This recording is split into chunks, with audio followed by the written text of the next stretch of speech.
Olá, tudo bom contigo? Está começando agora mais uma edição do programa Sertão Inovador, programa que me dá bastante satisfação de estar aqui conversando com o Artêmio, com os convidados. Sempre a gente tem pessoas para agregar valor ao nosso aprendizado.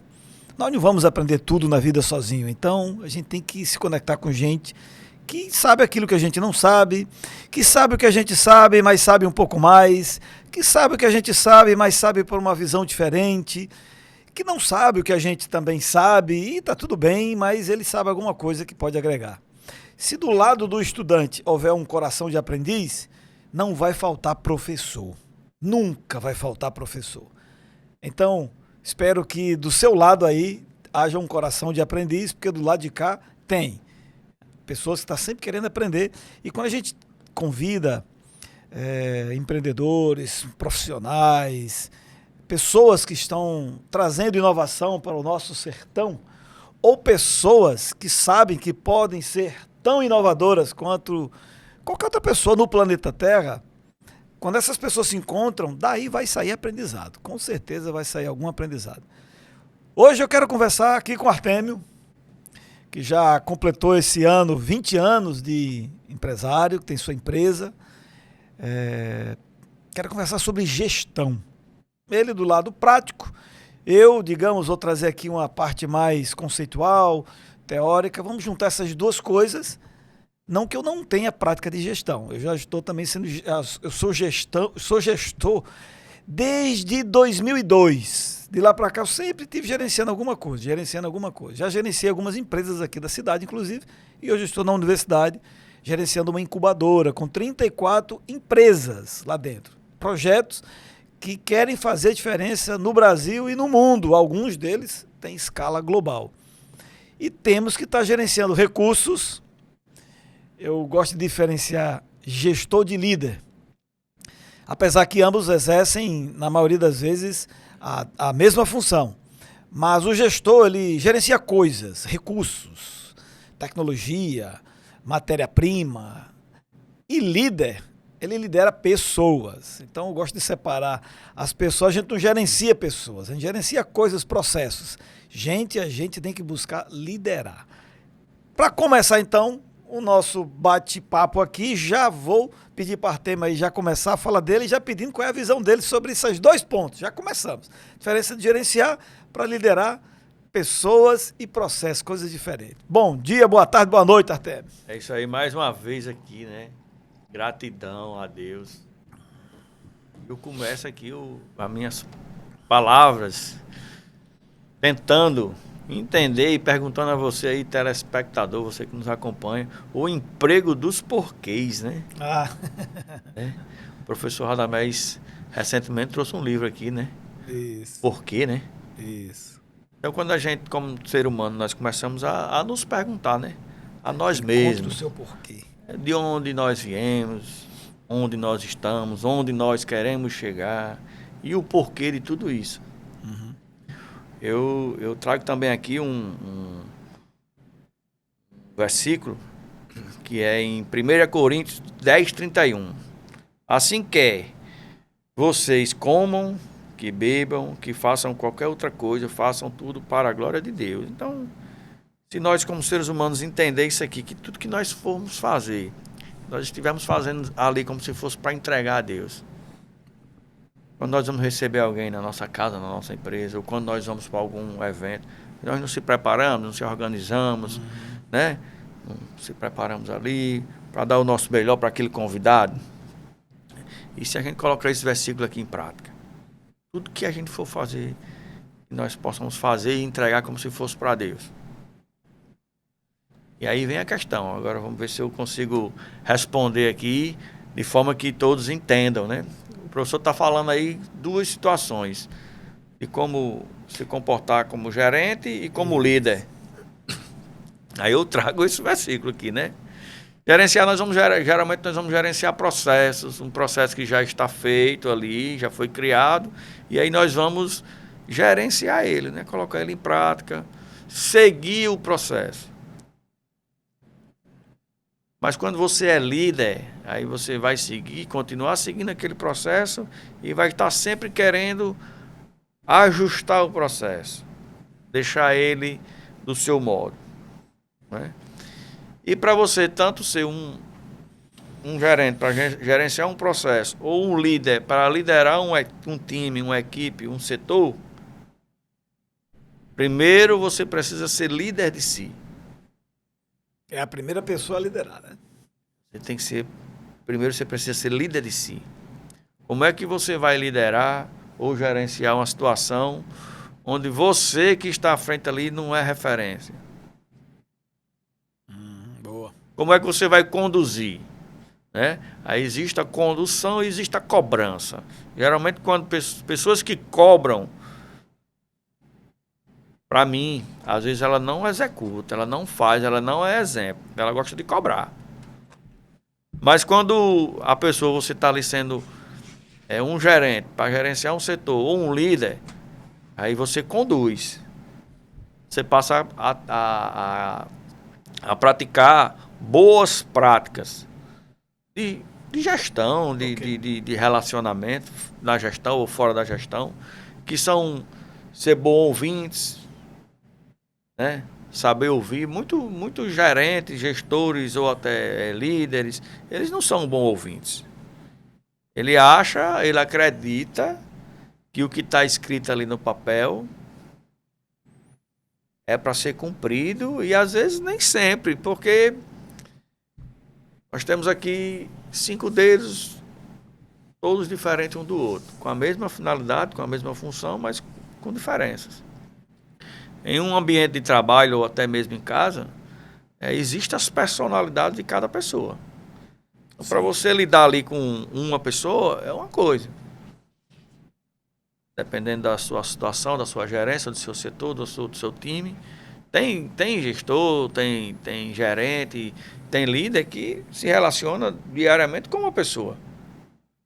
Mas tem tem gestores que se relacionam com 10, com 15, com 20. Semana passada nós tivemos aqui um convidado que gerenciava ali uma empresa que tinha quase 200 colaboradores. E vai aumentar, pelo jeito. E aí, quando ele pediu o desligamento e foi para trabalhar só ele e o pai, ele disse que ficava ali, entediado ali, inquieto, e hoje ele já está liderando isso aí. Né? Então, assim, é o hábito, é como você está executando, é como você está fazendo, é para quem você está fazendo. E aí, professor Radamés, acredito que eu vou agora incomodar não só o professor Radamés, como também quem está nos ouvindo. Quando eu digo para quem você está gerenciando, para quem você está servindo naquele momento, a gente escuta muitas empresas falar como o cliente em quê? Em primeiro lugar, né? O cliente em primeiro lugar. Como rei, né? Eu quero agora ouvir o professor Radamés nessa situação, porque eu também tenho uma analogia para falar sobre o cliente em primeiro lugar ou não. O que é que o professor Radamés entende e acha? Vamos opinar aqui. O cliente em primeiro lugar, dentro de uma empresa, você acha que isso aí tá como? Como é que você enxerga isso aí? Muito bom. Essa é uma excelente pergunta. Ela vai ter várias respostas, tá? A Sim. resposta que eu vou dar é uma delas, porque depende da visão de como você entende esse tema. Vamos lá, eu preciso contextualizar a minha resposta, Sim. Senão ela vai ser mal entendida, vai ser aquela típica, aquela timeline já que vai sair assim, né? Hashtag polêmica. Sim. Por quê? Mas é bom, né? Porque de repente agora o pessoal tá aí na expectativa de... Principalmente porque na visão que eu vou abordar, o cliente, ele não está em primeiro lugar. Ele nem está nem em segundo lugar. Na visão que eu vou abordar, o cliente está em terceiro lugar. Mas como assim? Vamos lá. A origem, todos nós, quando vamos estudar o capitalismo, porque a visão de cliente é uma visão de capitalismo.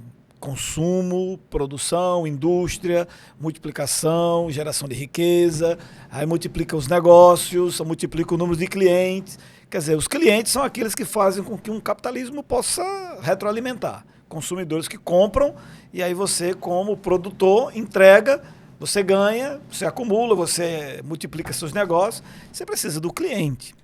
É verdade que existe uma mensagem muito positiva, e aqui quando eu digo que o cliente não deve estar em primeiro, deve estar em terceiro, isso não é menosprezando o cliente. Você tem que esperar a explicação para compreender o porquê que ele está em terceiro lugar.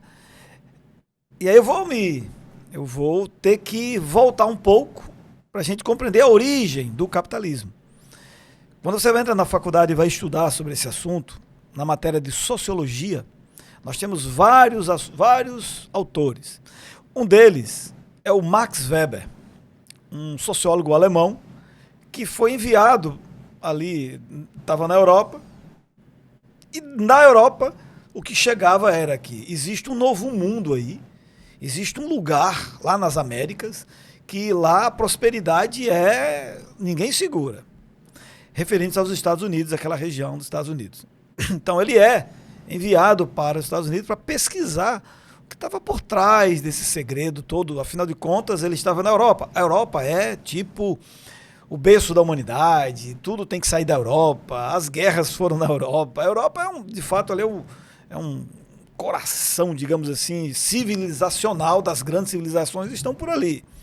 E que história é essa que está surgindo aí nas Américas, um país despontando e já está à frente de muitos da Europa?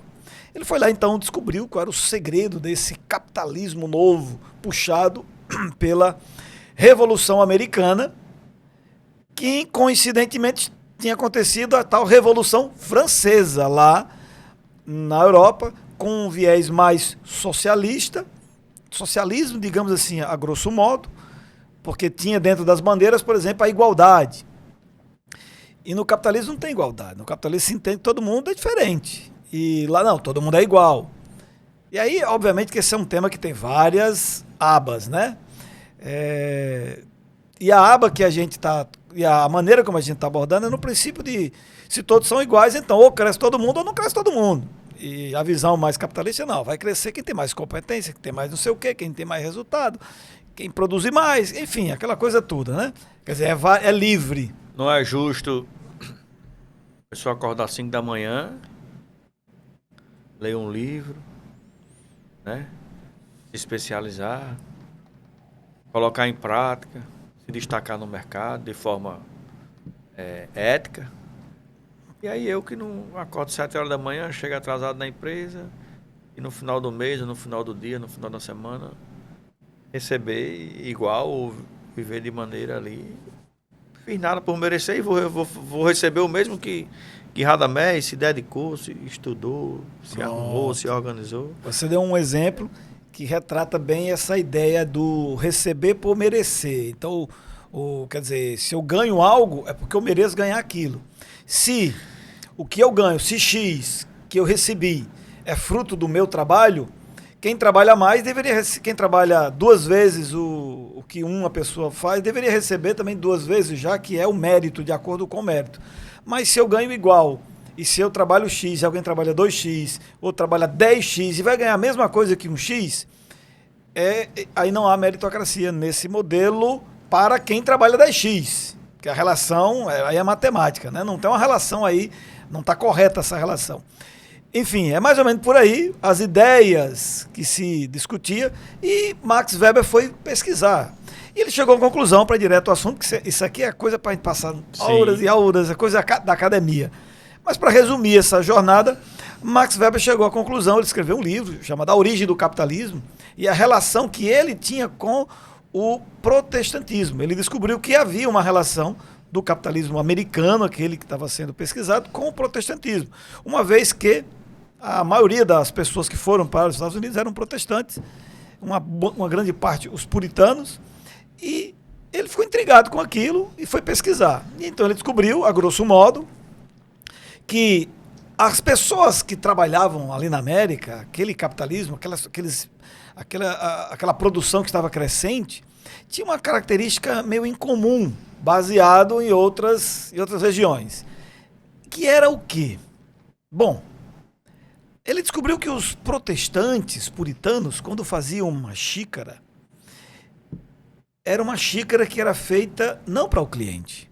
Aí já você vai começar a entender o porquê que a gente falou que tomando, né, por base a origem de toda essa história, ele não fazia por causa do cliente que ia comprar. Ele fazia aquela xícara para Deus, como um ministério que ele tinha recebido de produzir. Inclusive, não é o tema aqui teológico, mas havia base teológica para essa aplicação, uma vez que foi dito lá em Gênesis que o homem ia ter que conseguir o trabalho do seu suor, então ele ia ter que trabalhar para ter alguma coisa. Então aquela maneira dele ter que trabalhar, aquele agir dele, já que ele estava primeiro no Jardim do Éden, estava tudo tranquilo, mas mesmo dentro do Jardim do Éden eles também trabalhavam, porque lá dizia que o Adão tinha que cuidar e tinha que cultivar e guardar. Cultivar é a profissão de um agricultor, ele tem que estar cultivando, tem que estar cuidando ali e tinha que guardar aquele ambiente, porque havia uma serpente ali dentro, né? Na parte, digamos, espiritual, havia uma serpente ali dentro que no fim das contas arranjou uma brecha, o Adão lá se descuidou, ela falou com a esposa acabou caindo na armadilha, o Adão também caiu na armadilha e enfim, a história é o que está lá escrito no livro aí, maravilhoso, chamado Bíblia. Mas ele já tinha trabalho. Como eles desobedeceram, foram expulsos daquele jardim onde eles não precisavam plantar, que já estava tudo pronto lá. Agora não, já que ele não estava no jardim, agora você vai ter que trabalhar, vai ter que produzir, vai ter que gerar o resultado que você busca. E até hoje a humanidade baseada, ela tem aquilo que ela produz. Se ela produzir, então ela tem. Agora, como eu vou produzir, como eu vou fazer? Os puritanos entendiam o seguinte: não vamos fazer para nada a não ser para Deus. Se nós temos que trabalhar, vamos trabalhar. Mas vamos trabalhar para Deus. Então a xícara era para Deus, o microfone era, né, parafraseando aqui, o microfone seria para Deus, esse programa é para Deus, esse mouse é para Deus, essa roupa, essa camisa é para Deus. Quando você faz uma camisa para Deus, me responda uma coisa: você vai fazer essa camisa de qualquer jeito ou você vai fazer uma ótima camisa, uma excelente camisa? Vai dar o melhor, né? Você vai dar o melhor. E aí outra pessoa também vai fazer isso, também para Deus. E começa, entre aspas, uma concorrência, não de um contra o outro. Porque corrente não é uma contra a outra, pelo contrário, corrente é para um ajudar o outro. Corrente com corrente. E concorrente é com outra corrente. Então nós juntos vamos produzir para Deus. Só que eu vou fazer o meu melhor para Deus, você vai fazer o seu melhor para Deus, com isso eu desperto o que há do melhor em mim. E nós somos diferentes. Por nós sermos diferentes, eu vou fazer uma cadeira diferente, tu vai fazer uma cadeira de outro jeito, e alguém vai comprar essa cadeira. Quem é esse alguém? O nosso consumidor. Então, para fechar esse primeiro ponto, o cliente não deve ser o primeiro lugar na minha e na sua empresa, baseado na visão original do capitalismo. Em primeiro lugar está Deus, o Criador. Porque o que nós vamos fazer, inclusive baseado nesse versículo que você falou, né, de 1 Coríntios 10:31, que diz que tudo quanto fizerdes, fazei-o para glorificar Deus, para a glória de Deus. Então, a empresa que você tem, a sua atividade, você que é médico, você que é advogado, ou mesmo funcionário, todas as pessoas, e aí, obviamente, todas as pessoas cristãs, né, que têm né, uma visão de Deus, do Filho dele e tal. Para os cristãos, é coerente e natural e muito saudável que tudo que ele faça seja para Deus. Porque Cristo, inclusive, fez isso. Tudo que ele fez a vida dele aqui nem foi só por causa das pessoas. Porque nenhuma deu nenhum mérito para ele. Foram tudo embora, só ficou lá a mãe, Maria e João, só 3. E olha que ele teve dia que ele pregou para 5.000, mas na cruz só tinha 3 pertinho dele lá. Então, do ponto de vista humano, você pode dizer, a frustração foi terrível. Mas ele não fez aquilo por causa do humano, ele fez para cumprir a vontade de Deus, que Deus tinha mandado uma missão para ele, né? Pois bem, voltando aqui para o nosso tema, como nós somos cristãos, você que é cristão, eu também sou cristão, eu entendo que em primeiro lugar deve estar Deus. Segundo lugar deve ser quem? O cliente? Ainda não. Segundo lugar deve ser os funcionários. A equipe que está com você, que sai todo dia e vem trabalhar com você. É como se fosse sua família. Inclusive a Bíblia diz, primeiro você tem que cuidar dos de casa, para depois cuidar dos outros. Então, a família, quem trabalha com você, dando qualidade de vida para eles, um bom ambiente de trabalho, cuidando, pagando, né, o merecido pelo trabalho que ele fez, mas não só pagar não só essa retribuição financeira, mas também emocional, ajudando-os a crescer, treinando-os, fazendo-os crescer igual você cresce, que é justo, né? Então, Primeiro está quem deu, segundo está os funcionários, aí em terceiro lugar, aquele que tem o privilégio de receber o melhor que toda essa equipe faz para Deus, são os clientes.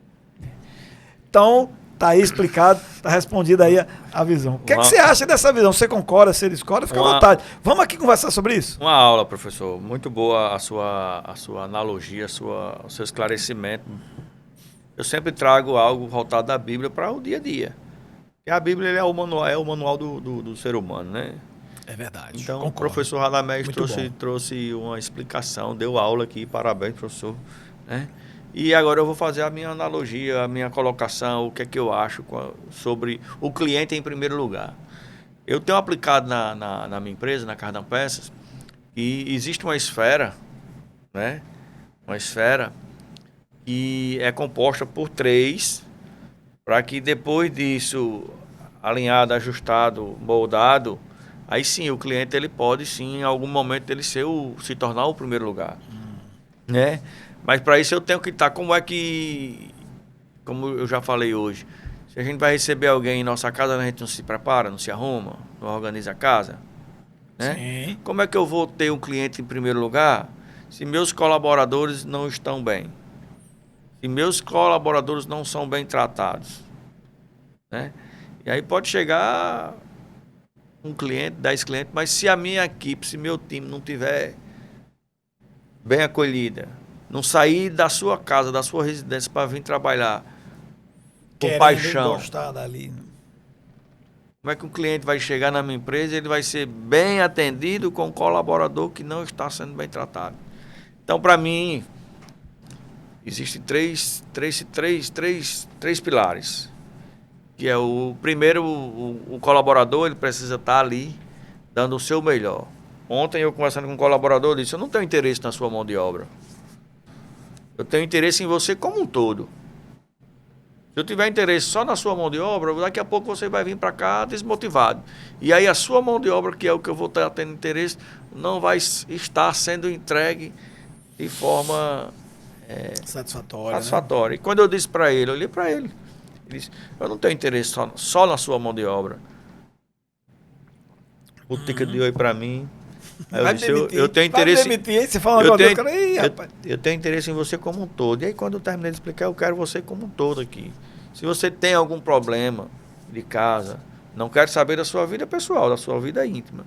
Mas se você me achar uma pessoa confiável, que você possa compartilhar comigo uma situação dessa, de repente eu posso contribuir, posso lhe ajudar. Eu sei que 5, 6 minutinhos de conversa ele entendeu, já começou a abrir o sorriso e eu disse, e aí, faz sentido o que o senhor está me dizendo. Um colaborador novo, né? Falei, elogiei ele, falei que durante esses 15 dias, se ele não mudar, ele está me conquistando, me cativando, e é isso que eu quero. Não que ele me conquiste, me cative, mas que ele dê o melhor dele para o cliente. E aí volta ainda, o cliente em primeiro lugar. Primeiro eu tenho que zelar, tratar, conduzir, treinar, ensinar, acompanhar meu colaborador para que ele possa entregar junto com o que eu quero, junto com ele, o melhor para o cliente, que é em cima do versículo, como se nós estivéssemos entregando para Deus. Mas aí se só tiver a empresa e o colaborador para entregar o cliente, está faltando uma terceira pessoa aí. Está faltando quem? O fornecedor. Sim. Então, você não consegue entregar algo com excelência que encante, que cative, que sane a necessidade, resolva o problema do cliente, se o que você tem ali é a matéria-prima ou o produto acabado, final, também não tem qualidade. Então, para mim, na empresa, eu trabalho isso aqui. Colaborador, fornecedor e o cliente. No final, quem sai ganhando é o que está na ponta lá, que é quem vai receber o produto ou serviço, que é o cliente. Mas se eu trabalhar só com esse final aqui, dificilmente eu vou conseguir. Então eu trabalho colaborador, que é para ter um relacionamento. O colaborador, o funcionário, ele está ali no meio. Ele está ali no meio, se relacionando com o fornecedor para poder entregar o melhor para o cliente. Então, se alguém ficou aí meio que preocupado com colocação. Será se o cliente está em primeiro lugar? Será? Não, o cliente só vai estar em primeiro lugar quando, se vocês quiserem tirar dúvida, volte para escutar aqui a explanação, a aula que o professor Radamés deu, a aula é muito sábia, né? E um pouco dessa minha analogia, que é o que eu coloco em prática na empresa. Se fizer sentido para vocês, aí vocês vão entendendo e de repente pode até colocar em prática também na sua empresa, no seu time, na sua gestão, no seu processo, né? Muito bom. E aí, dando sequência, professor, esse tema de gestão, de empreendedorismo, que é o foco, que é o objetivo do programa, né? Ser tão inovador, principalmente hoje, diante de uma situação que a gente está vivendo aí, que é a tecnologia, que é a inovação, que é a IA, de manhã é uma coisa, de meio-dia é outra, de noite é outra, e uma crescendo assim de forma assim assustadora. Ficamos aqui prontos para você também que nos acompanha, quiser participar do programa, quiser trazer suas experiências, suas dúvidas, participar conosco. Estamos aqui de portas abertas, não é isso, professor? E eu queria que o professor também falasse mais um pouco assim, porque o tema é muito grande. Então a gente começa a falar do macro, de uma gestão, e aí de repente a gente vai falando dos micro, né? Dos setores.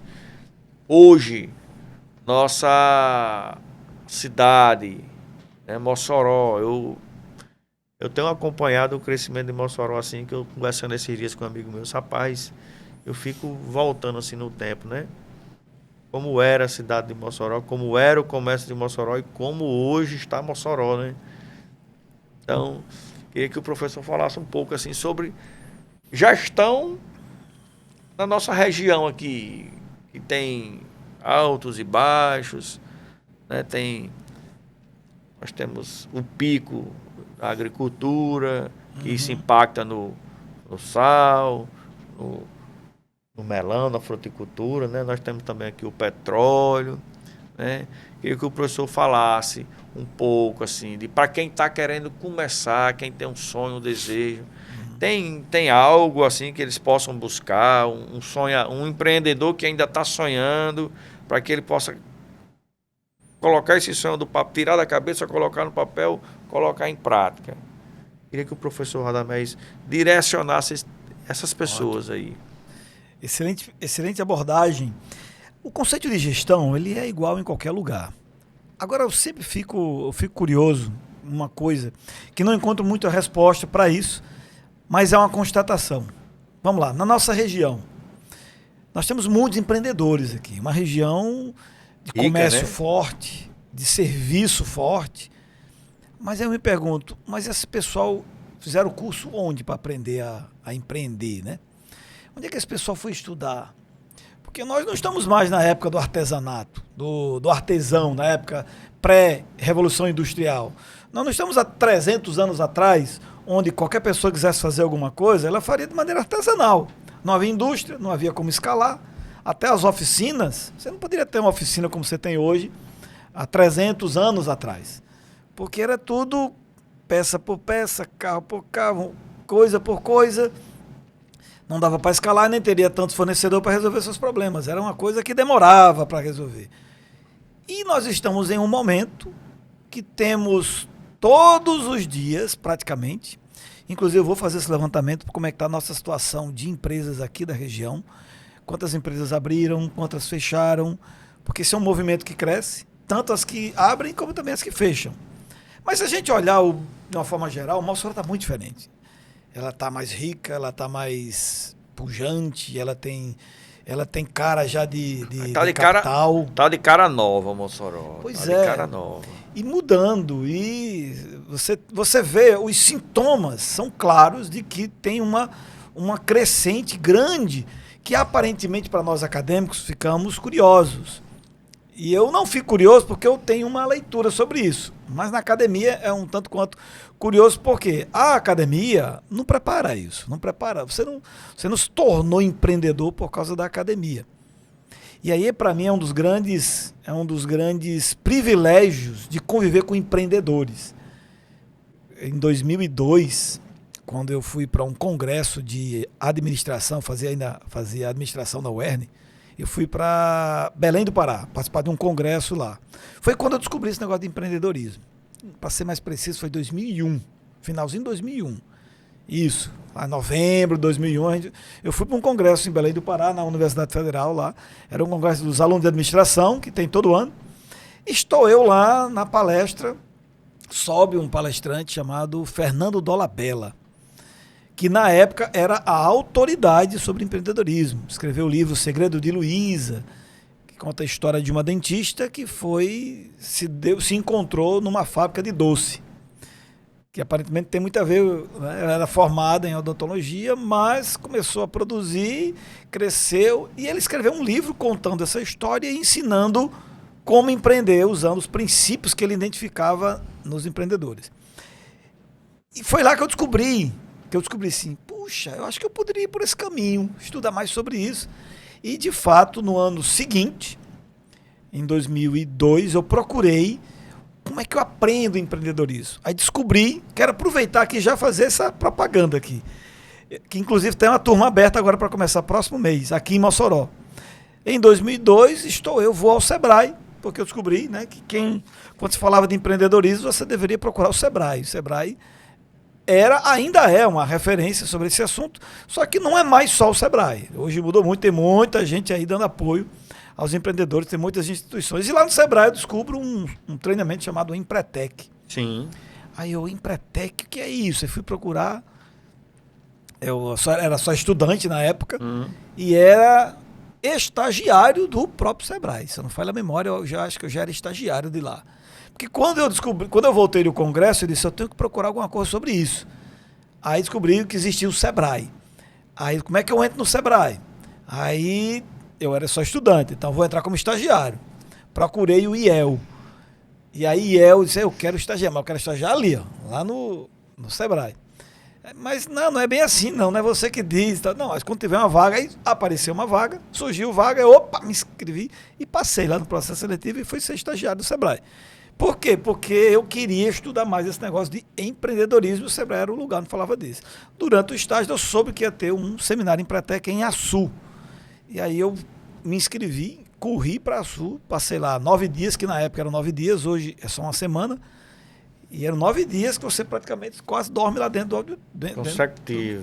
Direto. Manhã, tarde e noite é evento. Ainda existe o Empretec? Existe. Inclusive eu quero aproveitar, acho que vai ser dia 14 de maio, vai estar aqui um dos facilitadores do Empretec, porque vai ter uma turma de Empretec agora, finalzinho de maio, início de junho, alguma coisa assim. Então vai vir aqui para apresentar uma turma que vai ter em Mossoró. Conversei ontem com a Geuda sobre isso, a Geuda do Sebrae. O Empretec, para você ser empreteco, né? É a partir de quantos anos? Boa pergunta. Eu acho que deve ser 16 anos para cima, acho que já pode.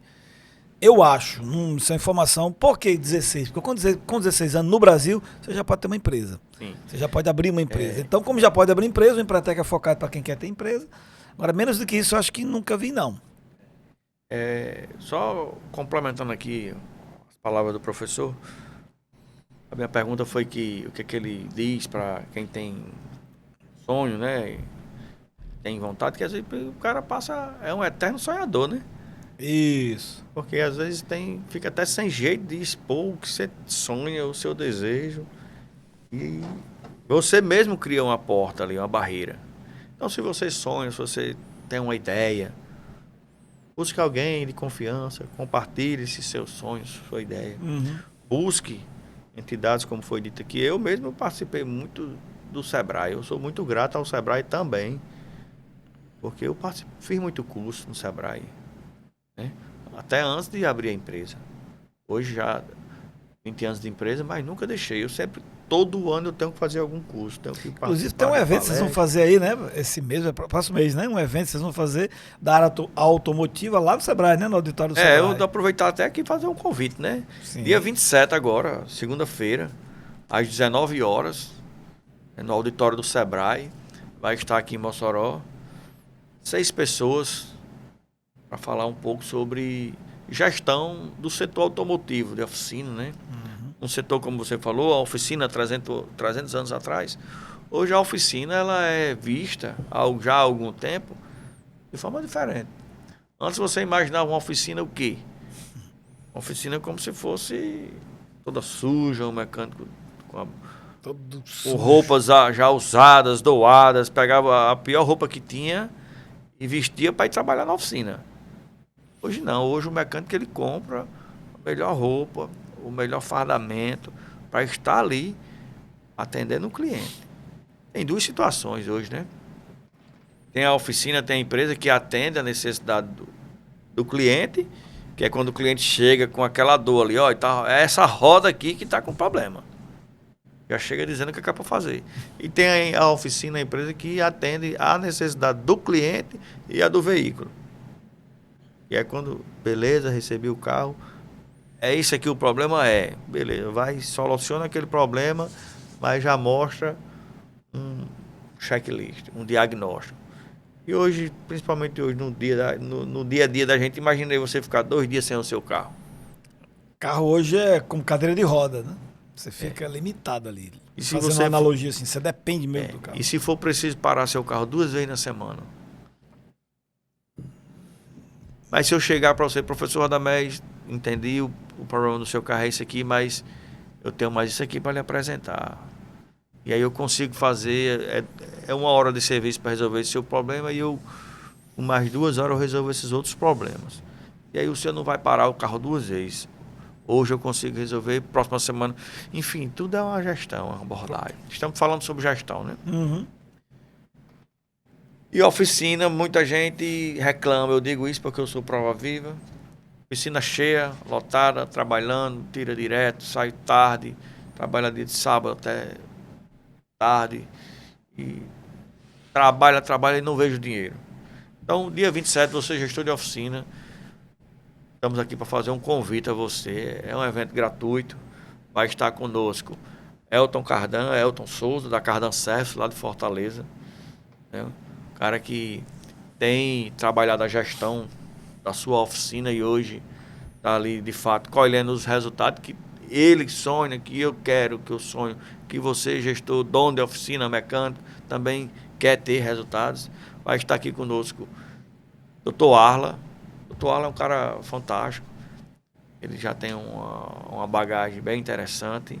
Porém, de empreendedor, o cara só está com 2 anos de mercado e está revolucionando o mercado aí.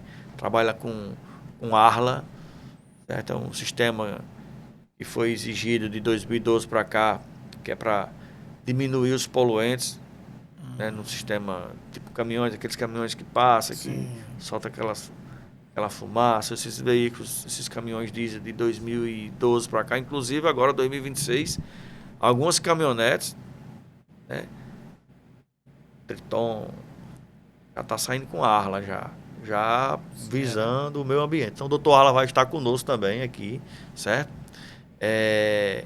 A CB Auto Center trabalha com a linha Prêmio, veículos Prêmio, lá em Fortaleza, também uma oficina referência, vai estar conosco também aqui, compartilhando, né, seus resultados, suas dificuldades, a sua evolução no setor automotivo. Agora só uma pergunta, não é só para Cardans não, é para Não, oficina é geral, oficina geral, Certo. leve, utilitária e pesada. Vai estar conosco Cláudio Araújo, ele tem uma escola, o EGO, Escola de Gestores de Oficina. Então ele faz com que ele traz a teoria, coloca dentro da sua empresa e você vai usando essa teoria, vai colocando ela na prática e aí vai moldando, né? A partir da fachada de uma oficina, né, até a entrega do veículo, de forma de que a oficina possa ter lucro e os clientes possam sair daquela oficina ali encantado, né? Porque geralmente não, na maioria é quase que, vamos dizer assim, que sempre. O cliente já chega na nossa oficina já chateado. Você está indo para ali para gastar. Uhum. É diferente de você ir para uma loja no shopping para comprar um perfume, um tênis, um sapato, uma roupa nova. Mas para a oficina você vai lá para gastar. Pelo menos é o que passa na cabeça do proprietário do veículo, do caminhão. Custo, né? Custo. Então, deixa aqui o convite, dia 27, 19 horas, doutor do Sebrae. Vai estar Elton Cardan, doutor Arla, ACB Auto Center, Cláudio Araújo, Ranieri Leitão, presidente do SSA, Ceará, a nível Brasil, e Itamar Manso, presidente da psicopeça do RN, ele reside em Natal, vai estar conosco também aqui. Então, assim, vai ser uma noite de muito conteúdo, de muita experiência. Acho que o que a gente vai ver ali no dia 27 vai ser de 80% a 90% de prática. Resultado vindo de prática, né? Claro que precisamos da teoria, precisamos dos conhecimentos, de inovar, de acompanhar a evolução, mas nós vamos estar ali vendo o resultado da prática, literalmente da prática, certo? E o professor respondeu a minha pergunta, o que é que ele diz para quem está com sonho, Eita, que com o tempo projeto. passa rápido, hein? Já tá terminando. E eu digo a você que busque pessoas de sua confiança, busque entidades como o Sebrae, como outras entidades, leia, estude, pesquise, use a tecnologia, coloque o seu sonho, tire o seu sonho da cabeça, coloque no papel, projete, faça uma projeção, gerencie o seu sonho e coloque o seu sonho para se tornar realidade, acorde, né? Deixe de sonhar e vá praticar, viu? Então é isso aí, professor, que é um tema que a gente pode ir... Hoje foi um fragmento, né? Digamos assim, pegamos um fiozinho desse novelo, que tem muito conteúdo, tem muita coisa, e é importante que a gente vá conversando sobre isso, né? Vamos conversando sobre isso. Falamos só alguns pontos, alguns aspectos, diferença de gestão para liderança. Liderança só em si, por exemplo, só liderança. Eu tenho 12 temas para trabalhar dentro da liderança. Porque outro tema também enorme, né? Tem muitos autores, muitas definições. Na definição que eu uso, eu trabalho 12 assuntos. 12 assuntos. Só pra eu estou colocando isso como tem muitos tópicos que são importantes a serem abordados. Dentro de gestão também é um outro negócio enorme, porque uma empresa, para resumir resumir minha fala aqui, a gente encerrar a nossa participação, uma empresa é um sistema. É um sistema onde tem inputs, processamentos de alguma coisa, de algum serviço, e outputs, saída. Tem entradas, inputs, processamento de alguma coisa e saída, né? Então, isso é um sistema. Um sistema. E nesse sistema tem um conjunto de elementos, tem objetivos, tem estratégia. Mas, empresa, esse sistema não é fim. Ele é meio. Ele é meio. Porque a nossa pergunta lá no início era isso. Enfim, quem é o objetivo final? Quem consome o que nós produzimos são os clientes, quem consome. Mas ainda assim, há algo maior do que os clientes. Quem oferece material para nós são os fornecedores. Tá? Então, sem eles, nós não temos como produzir. Sem eles, o sistema fica desfalcado. Sem o cliente lá do outro lado, também o sistema fica sem sentido, porque eu produzo para que alguém consuma, aí ele vai validar se o que eu estou fazendo está certo ou não, ele vai dizer se precisa melhorar ou não, ele vai elogiar ou vai reclamar. Isso tudo é feedback para o sistema retroalimentar.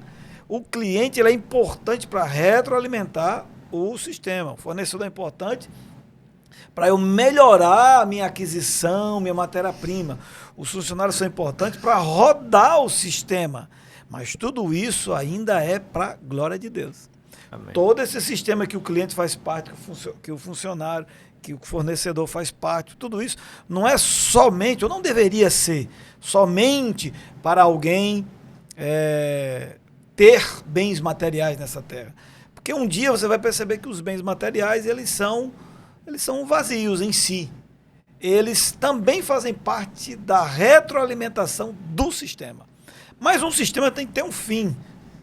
Naquele livro que a gente apresentou no outro programa aqui, Comece pelo Porquê, justamente é o Simon Sinek, um grande consultor de empresas lá nos Estados Unidos, de grandes empresas, trouxe essa reflexão de o que você faz. Tem que ter um porquê.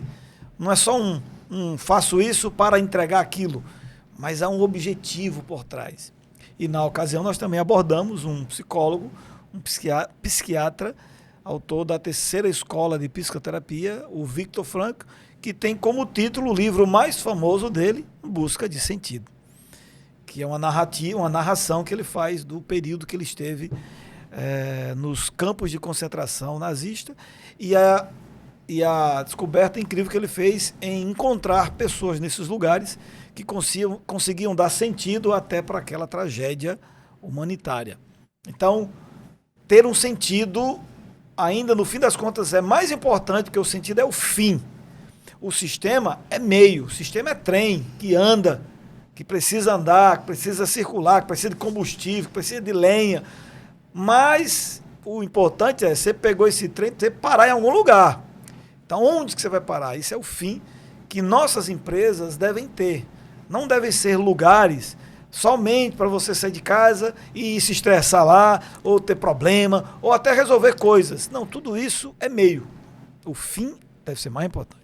Mas aí, assim, essa parte aí, você sair de casa para ir lá só se estressar, isso aí tá ligado 100%. É o cordão umbilical da gestão, né? Uhum. Se a gestão vai boa, você vai para lá para a empresa sentir prazer, né? E aí, rapaz, é prazeroso eu estar aqui. Inclusive resolvendo problemas. Resolvendo problemas. É um negócio legal. Legal. Bom. Mas se a gestão não estiver boa, meu amigo, aí você vai levar problema para onde já tem problema e aí vai sair o quê? Se vai entrar problema, se vai processar problema, vai sair problema. É para entrar problema, é para processar solução aqui para entregar resultado, né? E todo segmento, todo segmento, nós vendemos. Um médico, ele está vendendo o serviço dele. Sim. Um advogado está vendendo o serviço dele. Qualquer profissão está vendendo. E não se engane, não. Você tem que vender solução. E essa solução ela só é vendida se você vender confiança, se você entregar confiança. Eu estou com um problema, eu vou lá para Cardan porque eu confio. E aí, certo? Para fechar aqui, isso aqui me veio em mente agora. Eu conversei com um amigo meu ontem. E ele disse, rapaz, eu estou construindo uma casa com seu irmão. Uhum. E eu tenho 3 orçamentos. E o do seu irmão foi o mais caro. Porém, as referências do seu irmão são as melhores. E olha que a diferença é grande, o valor. E ele disse... E me perguntaram, rapaz, tá por dentro, você vai pagar essa diferença todinha? Ele disse, rapaz, tô por dentro não. Eu tô indo com uma certeza de que vai dar certo. É melhor do que eu arriscar esse valor, né? Numa incerteza que esse valor pode ficar... Rapaz, eu fiquei tão... Rapaz, muito obrigado, você dizer isso do meu irmão. Ele disse, pois, meu amigo, eu tô fazendo esse... Vou construir minha casa com seu irmão. Depois de 3 orçamentos, o do seu irmão ficou mais... Vou usar a palavra caro porque se comparando. Mas eu não estou preocupado com essa diferença do valor. Eu estou preocupado do que eu vou receber. Porque ele me botou dentro do carro e eu passei uma tarde toda ele me mostrando casas de alto padrão que ele construiu em Mossoró. Então ali, então meu irmão está vendendo confiança hoje. E é um sucessor, viu, do meu pai.